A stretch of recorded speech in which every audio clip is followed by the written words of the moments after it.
in this session, our most essential learning competency is define and illustrate hyperbola. Let's do it. A hyperbola is the set of all points in a plane, the difference of whose distances from two fixed points called foci is a constant. What is this difference that we are referring to? The equation in standard form of hyperbola with center at HK and with transverse axis parallel to the x-axis is given by this quantity x minus h squared over a squared minus quantity y minus k squared over b squared is equal to 1. Take note of this. This one is the difference that we are referring to. We are in standard form of the equation of the hyperbola. Now, what is this h? What is this k? What is this a? And what is this b? And what is this transverse axis? Transverse axis is the axis that contains the two foci, the two vertices, and of course, the center. So, these are the two foci, these are the two vertices, and this one is the center. This axis is what we call the transverse axis. What about the axis perpendicular to this? This one is the axis perpendicular to this. This one is what we call conjugate axis. Again, we call this as conjugate axis. Now, if we have two vertices, we have two foci, we also have two equations for the directrix. And this one is d sub 1 and of course d sub 2.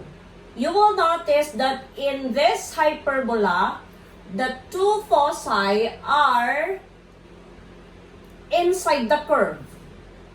So, this one is f sub 1 and this one is f sub 2. And of course, this is still the latus rectum, which is equivalent to this one. And if we have a point in here, that is, the line segment there is what we call the eccentricity. What is this A, what is this B, and what is this C? A is the length of the semi-transverse axis.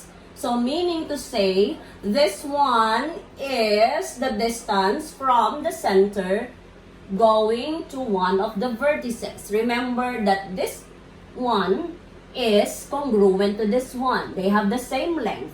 And that is denoted by A. That's why we call it a semi-transverse axis. When we say semi, it's half.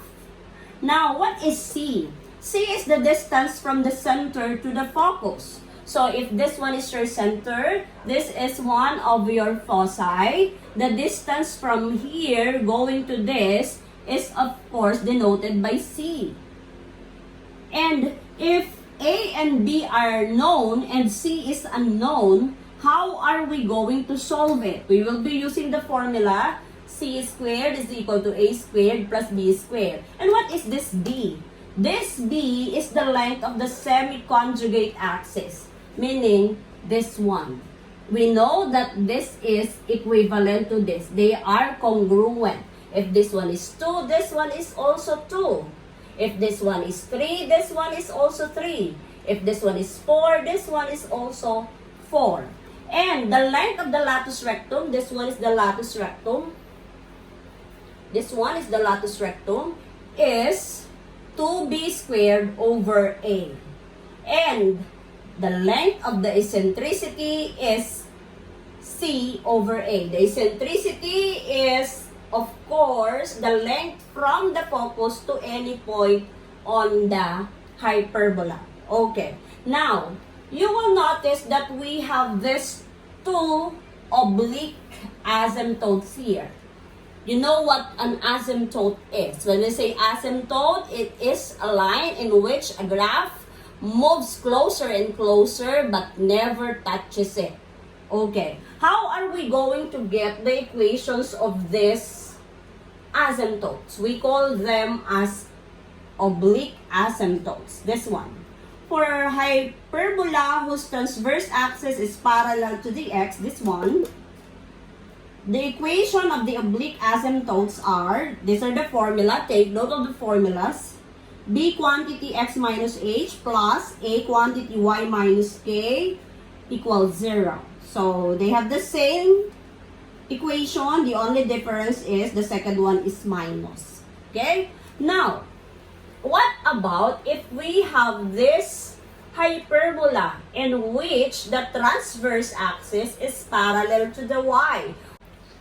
Take note that if the hyperbola has a transverse axis parallel to the y, we will be using this formula, quantity y minus k squared over a squared minus quantity x minus h squared over b squared is equal to 1.